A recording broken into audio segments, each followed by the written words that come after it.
కపుల్స్తోనైనా ఫ్యామిలీతోనైనా ఈ మాన్సూన్ సీజన్లో ఎంజాయ్ చేయాలంటే ముంబైలో ఉన్న అక్సా బీచ్కి వచ్చేసేయండి. ఫుల్గా ఎంజాయ్ చేయొచ్చు. ఇక్కడ రిసార్ట్స్ కూడా ఉంటాయి. చాలా బాగుంటుంది. ఈ అక్సా బీచ్ ముంబైకి ఎండింగ్లో ఉంటుంది కాబట్టి చాలా స్పేషియస్గా ఉంటాయి రిసార్ట్స్ అయితే. పిల్లలు కూడా బాగా ఎంజాయ్ చేస్తారు. మాన్సూన్లోనే ఎందుకు రమ్మంటుందంటే ఫుల్గా వాటర్ వస్తాయండి. అంటే బీచ్ కూడా బాగా ముందుకు వచ్చేస్తుంది. ఇంకా పిల్లలు ఆడుకోవడానికి టాయ్స్ కూడా ఉంటాయి. ఎస్పెషల్లీ ఈ అక్సా బీచ్లో రేగు పండ్లు, కుక్ చేసినవి, పల్లీలు, నెక్స్ట్ స్టార్ ఫ్రూట్, మ్యాంగో నార్మల్ది, ఇంకా రెడ్ కలర్ షర్బత్ ఉంటుంది కదా, అందులో ఉంచిన చింతపండు, అలాగే రేగు పండ్లు కూడా షర్బత్లో ఉంచినాయి. మ్యాంగోస్ కూడా షర్బత్ వితౌట్ షర్బత్తో ఉంటాయి.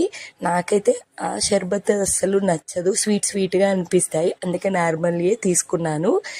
ఎప్పుడైనా ఈ అక్సా బీచ్లో సీజన్తో సంబంధం లేకుండా ఈ రేగు పండ్లు పక్కా దొరుకుతాయి. బాగుంటాయి తినడానికి. స్టాల్స్ కూడా ఆఫ్టర్నూన్ టైంలో రండి. మార్నింగ్ స్టాల్స్ అస్సలు ఉండవు. ఆఫ్టర్నూన్ 3 నుంచి ఫుల్గా ఉంటాయి.